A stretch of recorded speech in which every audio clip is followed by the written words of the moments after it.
we have to figure out a way to cut through the media, to grab the attention of the media. This is what Donald Trump is a master at. He plays reality TV, right?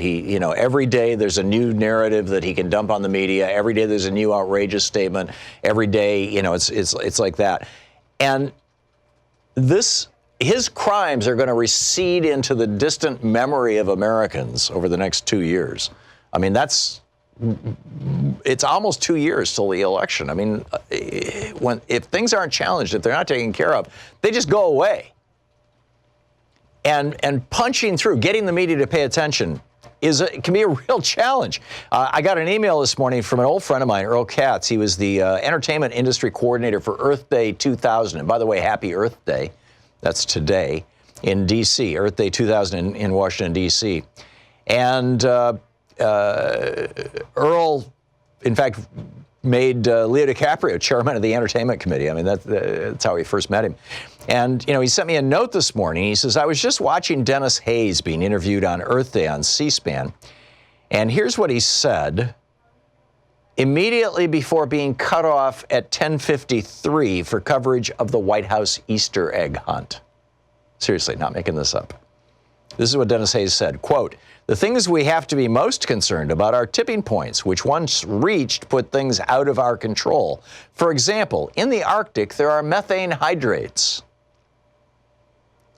And then at that point, Donald Trump and his wife appeared on C-SPAN accompanied by the Easter Bunny for the White House Easter egg roll. Earl writes, what this means is self-evident. We are victims of inverted and perverted priorities. And yes, there is no Easter Bunny. I mean, wow. Right? I mean, this is like Donald Trump does anything and the media goes right to it. You've got to, this is if it bleeds, it leads, taken to an art form, right? And this is what our media has become. And so basically, if you want to break through that, you've got to have something that is dramatic. And what's dramatic? The testimony of people saying, yes, that man committed a crime, or yes, that man forced me to commit a crime. So I think this is a big deal. I think this is a really and truly big deal.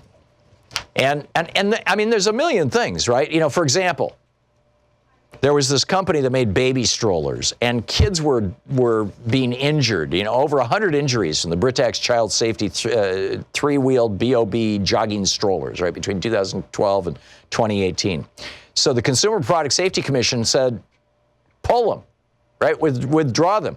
They sued, or they fought this until Trump came into office, figuring that the Trump administration would let them off the hook. And sure enough, that's exactly what happened. GOP Commissioner Anne Marie Buerkle, basically they said, okay, it's now that they've got a 3-2 Republican majority on the commission said, it's fine. Kids are in danger, right? I mean, the climate change stuff that Earl was talking about, this, obviously methane hydrates in the Arctic is a big deal.